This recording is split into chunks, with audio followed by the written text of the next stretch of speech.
I'm preaching this message, and Sheila, my wig is sliding off of my head.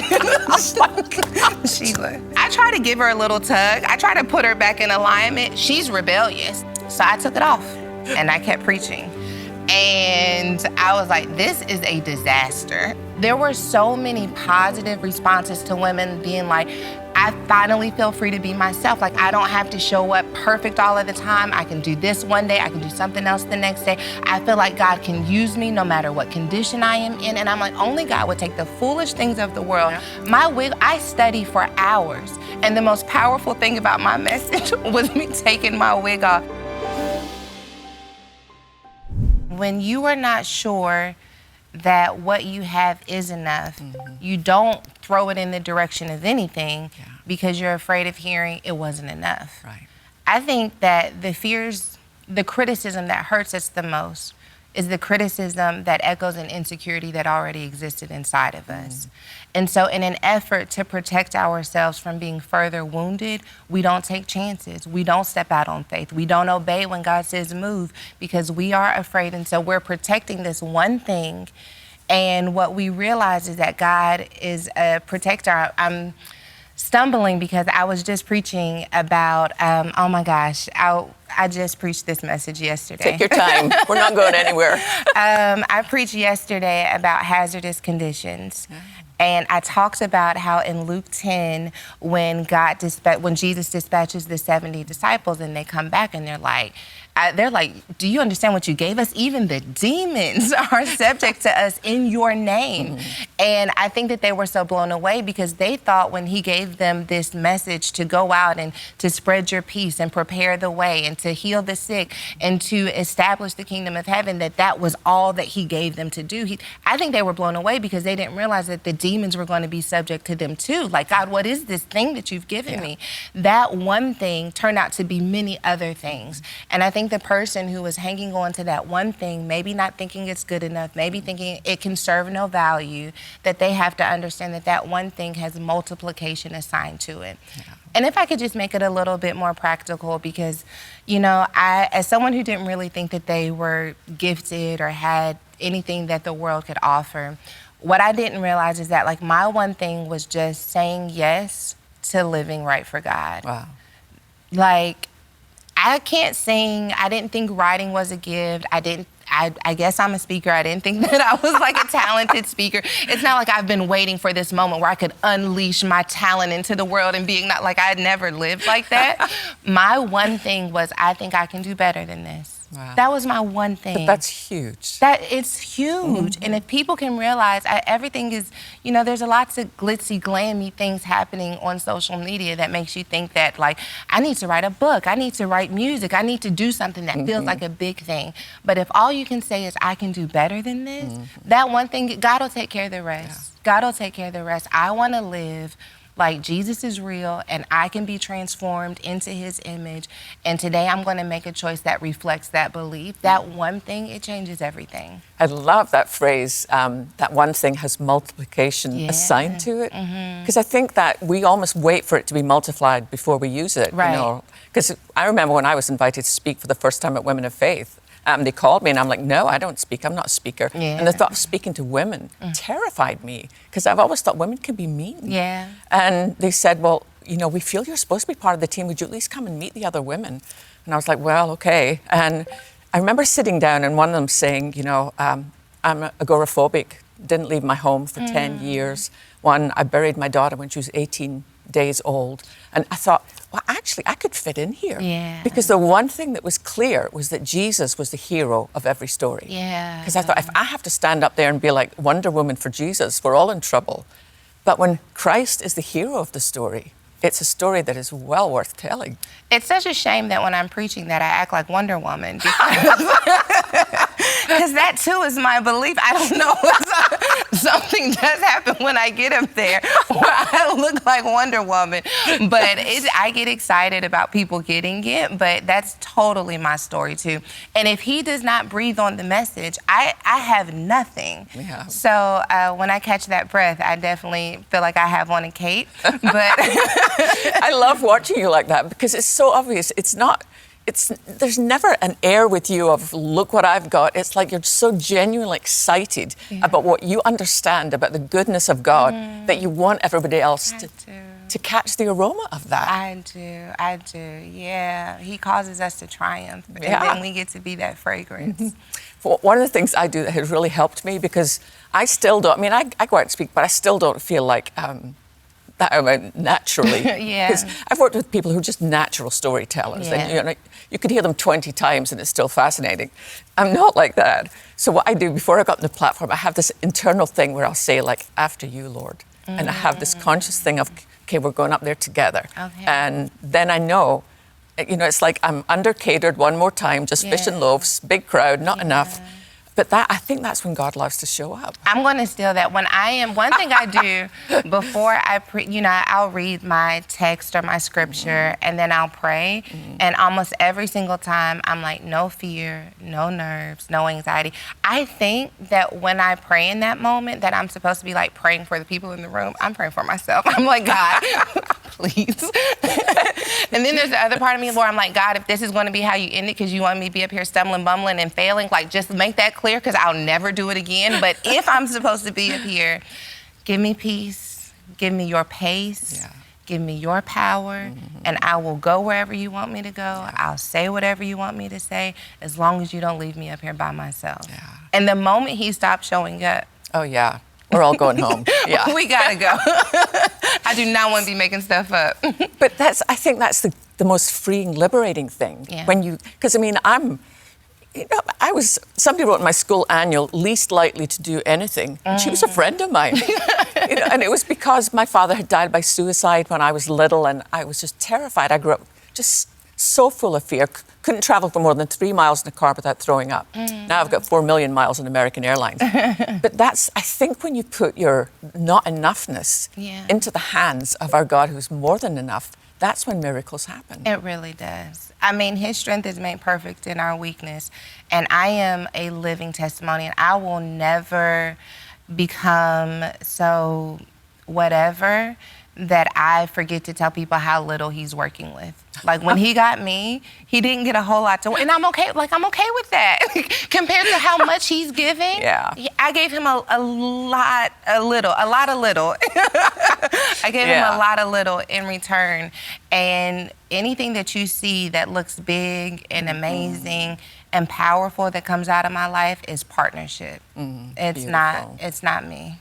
If you're just tuning in, you've picked a good time to tune in. We're talking with Sarah Jakes Roberts. So this great new book is called Power Moves. And you'll start one place thinking, I think I know where she's going. And you'll end up in such a freeing, such a liberating. I think you'll be a different person by the time that you finish the book. I love that at the end of one of the chapters, you have all these I believe statements. Why did you include that? You have to speak it. The power of life and death is in the tongue. And sometimes what I hear almost more than anything is people telling me, you gave me the words that I didn't know I needed to say. Wow. Like when you were speaking, it gave me language. I was feeling something. I was going through something. I didn't understand it until I heard your message, until I read your post. And so I thought it would be appropriate to give people language. And so we talk about, like, maybe you have a fear of speaking up for yourself. And one of the statements would be something like, I believe that speaking up is more powerful than internalizing doubt. You know, like to say, like, I believe, I am shifting my belief. You want to talk about power moving? This is the part, like, I really hope this book, like, I hope people get it and they hang on to it. Because when we talk about power moves, we're not just talking about power moving in the way that you show up in the world. Who you are as Sheila Walsh, as an interviewer right now, may be different than who you are as a mother, right? Like, my power is moving as I'm moving. I have less makeup on now. Girl, when I leave here, you'd be amazed. The power is constantly moving depending on who I am and how I'm showing up in the world. And that is something that we certainly cover. But what I wanted to make clear foundationally, when we go back to that scripture in Luke 10, when the disciples came back and they said, no, Jesus tells them, you know, I saw Satan fall from the sky like lightning. He said, I gave you power over serpents and scorpions and over all of the power of the enemy. That word dunamis that we see in the New Testament shows up when Jesus says the power over the enemy. And I think we're a lot lot of us get misaligned is that we undervalue the power that the enemy has to stop our destiny, to stop us from becoming whole, to recognize that this is not just fear, this is not just doubt, this is a powerful force keeping me from trusting God. This is a force that is powerful enough to keep me from raising this family, from seeking wholeness, from getting healed, from getting sober. This is power too, but power moves. So when I begin to live like Jesus is here, that he's with me, that he's cheering for me, that he loves me and he wants to see me reconnected to who God knew I could be in my mother's womb, I reclaim that power from the enemy. You may have had the power to keep me silent. That shame may have had the power to keep me from speaking up. That people pleasing may have had the power to keep me from taking up space in my own world, but power moves. And so it is just as much about power moving as it is about reclaiming power that was stolen from us, that was robbed and taken away by trauma and different villains that have come in and out of our lives, and saying, you know what? Power moves, and I'm reclaiming my power so that I can begin to move in the direction of my purpose. Do you ever find yourself in a situation, or like I remember I had been speaking for several years, and then I found myself back in a place where a lot of hard things had happened in my life. It was actually back at the 700 Club, back at CBN. And I found like all these old negative things of things I believed about myself back then, just kind of deciding to just jump up again.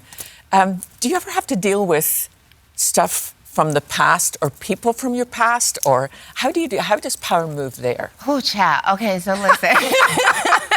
I was living in I met my husband. I moved to Los Angeles. We lived there for 8 years. It seems like we're going to build our life out there and everything's just going to be settled. And I'm TD Jake's daughter, and that is how most people have introduced me. Questions people want to know is, what is it like to be TD Jake's daughter? And so I think living in Los Angeles really created a sense of individuality. I think even in the way that I speak, that I didn't feel the pressure to be like TD Jake's daughter when speaking. I could just be Sarah Jakes Roberts for this community in Los Angeles, and they would get me, and this is the space where I will feel fulfilled. In God's wisdom, he's brought us back to Dallas to be a part of the leadership team of the Potter's House Dallas. And all of a sudden, I feel like the 8-year-old girl who moved from West Virginia back to Dallas, lost in a world that was maybe bigger than me, maybe that I didn't really fit into.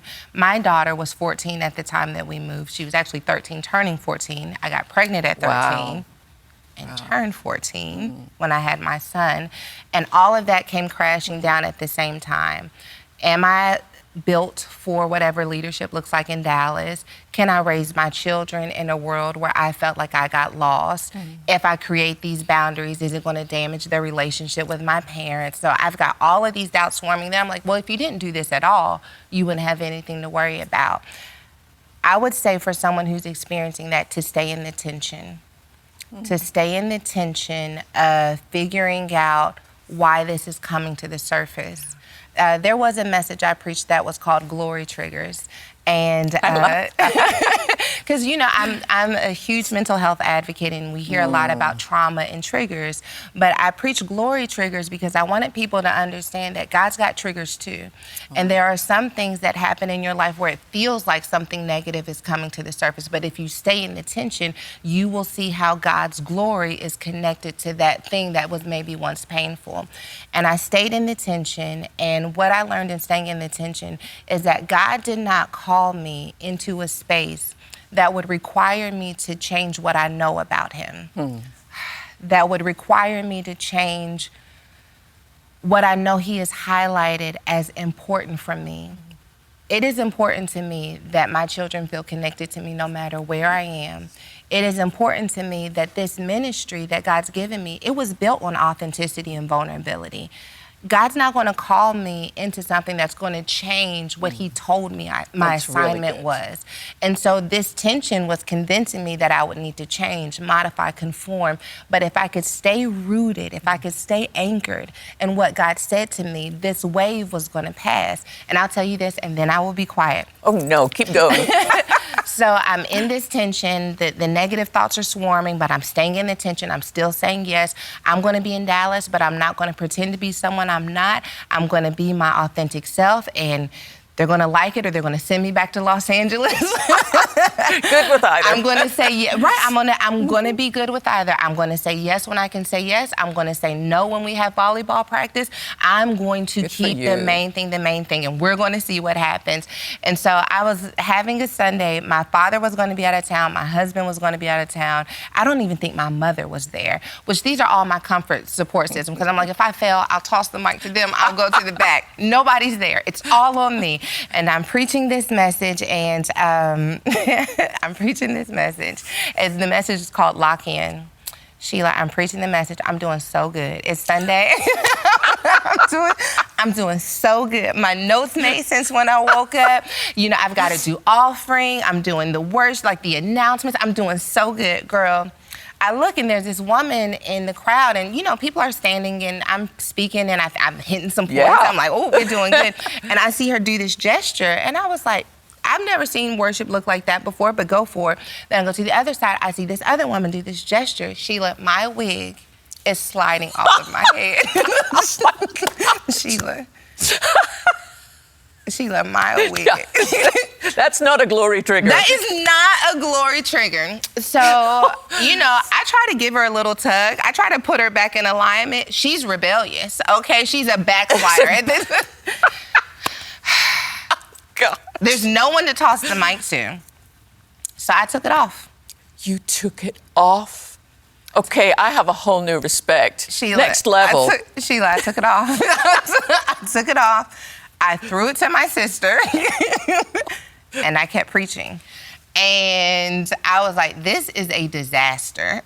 This is a disaster. I take my wig off, I throw it to my sister, and then after that service, I'm like, okay, well, we're going back to the West Coast. West Coast, best coast. Who cares? Who cares about the South?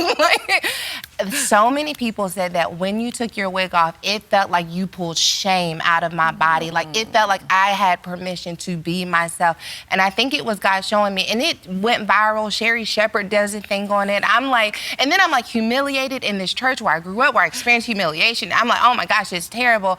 There were so many positive responses to women being like, I finally feel free to be myself. Like, I don't have to show up perfect all of the time. I can do this one day. I can do something else the next day. I feel like God can use me no matter what condition I am in. And I'm like, only God would take the foolish things of the world. Yeah. My wig, I study for hours. And the most powerful thing about my message was me taking my wig off.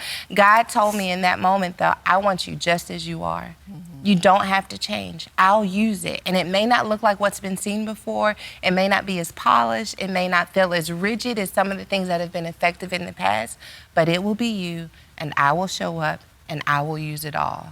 And so here I am. Don't you think there was something prophetic about that moment? There's something about that I think God uses. I mean, if you think about some of the things that the Old Testament prophets did, you were like, no, dude, back off the caffeine. Sure. Yeah. But I think that there was something about that just, it spoke a greater truth sometimes than our words ever could.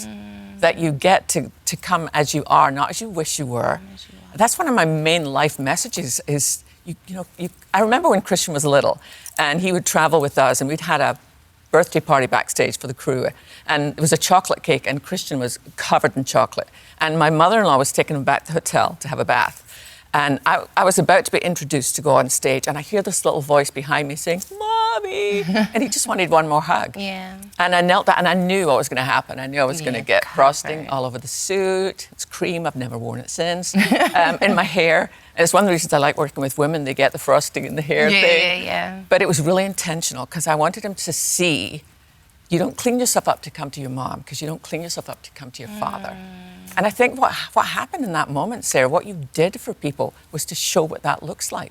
You could have told them that for 2 hours. Yeah. It would not have been as powerful as what you physically did, as liberating as, I mean, God's doing something through your life. And honestly, that's why I want you to get this. This book, it's called Power Moves, and it's different than anything you've read before. You know, sometimes you think, well, I've kind of read everything that's out there. This is not, 10 things to be more like Jesus or 52 ways to cook chicken for the Lord. This is a different kind of book.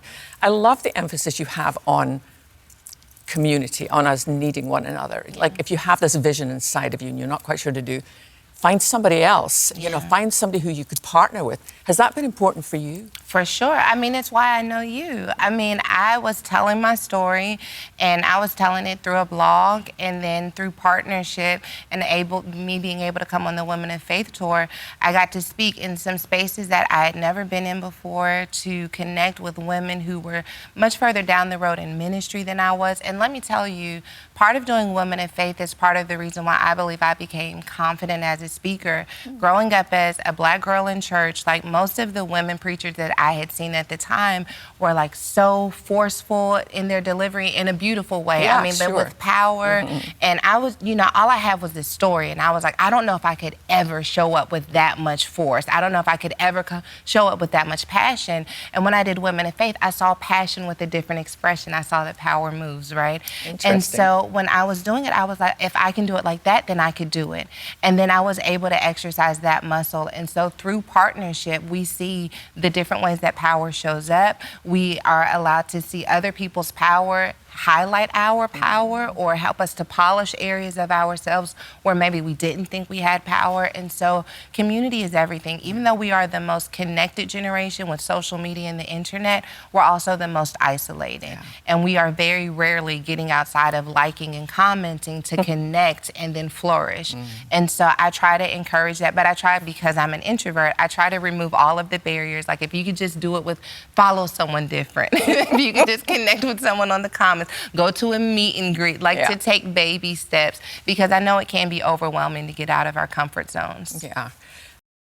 One of the things that you talk about in the book too is you talk about shame, and I don't know what shame means to you. Perhaps I always define it a little bit like this for myself: that guilt tells me I've done something wrong, and shame tells me I am something wrong. A lot of the women that I speak to deal with shame. It's something that I think as a daughter of the King, we shouldn't wear. I mean, David said in Psalm, those who look to him for help will be radiant with joy. No shadow of shame will touch their faces. Do you ever feel those old voices coming back? And what do you do if you feel that kind of, oh, who are you kidding? I think the wig thing was a thing, for real. Yeah, that would be a life-altering moment. In the moment, I was like, whatever. That's generally my energy when I'm speaking. I'm like, whatever, let's go. I'm for it. And then when, the glory lifted a little bit. Yes, the cloud cleared. I was like, excuse me, God, why did you allow that to happen to me? Primarily because I felt so embarrassed. Like when I was out of that, I was like, this is so embarrassing. And I felt ashamed. I'm like, you've made a mockery of the pulpit, Sheila, girl. I looked down at the altar during the altar call, and another lady had taken her wig off. I was like, we got wigs on the altar. You started a movement. Not pretty. And I take so much care with that platform. I don't take it lightly. And to think that someone would maybe think that I made a mockery of it, because a lot of people were like, you did it on purpose, or this was like a thing. I was like, who?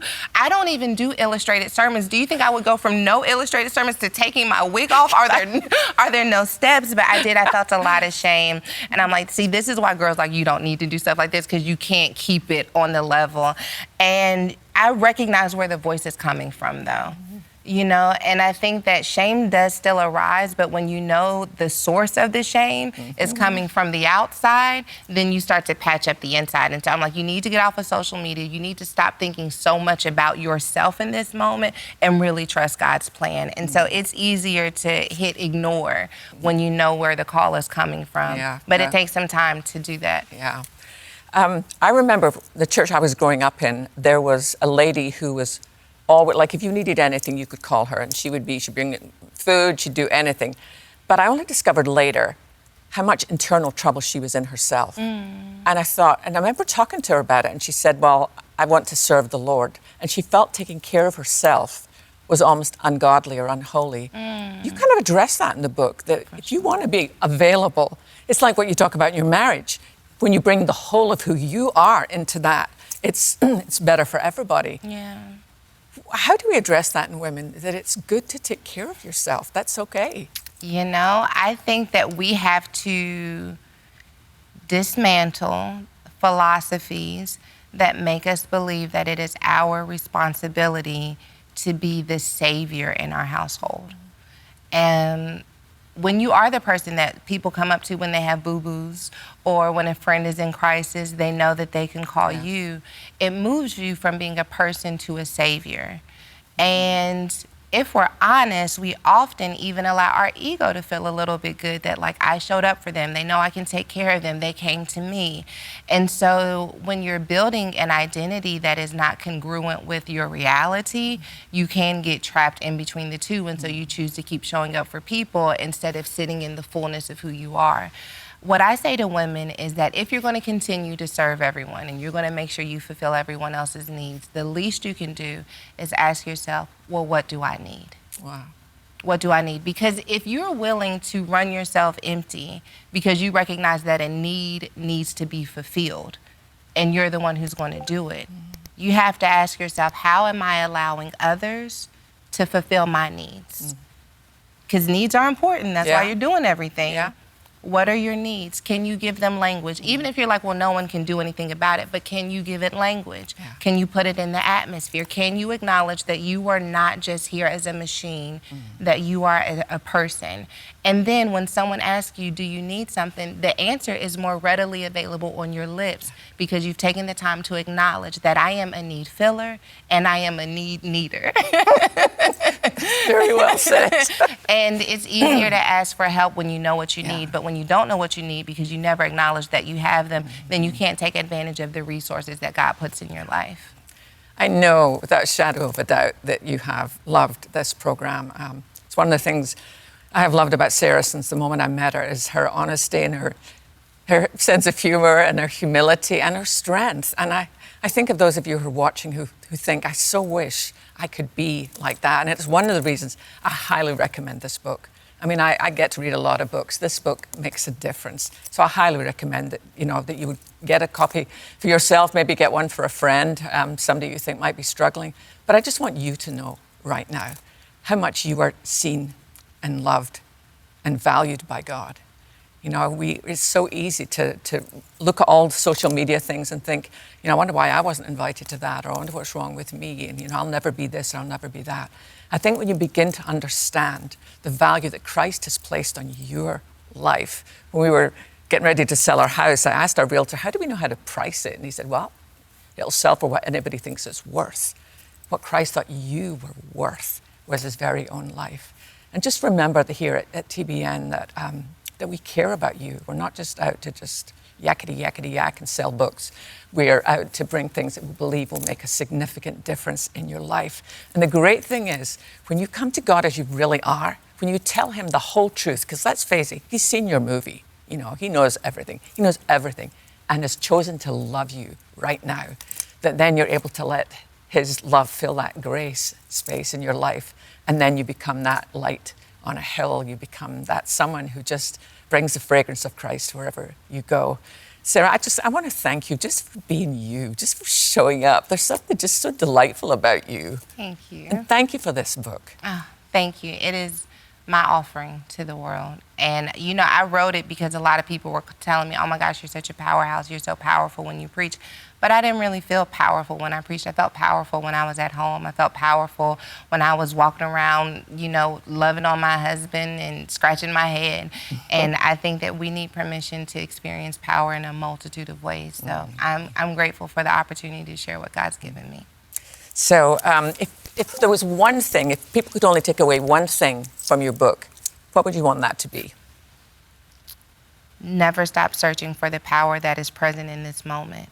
No matter how difficult it is, no matter how dark that grief is or that heartbreak is, never stop looking for the power that can lift you out of your despair, that can lift you out of your shame. It is present, and power is present in every single moment. But you have to be sensitive to look forward, and you have to trust that it's there.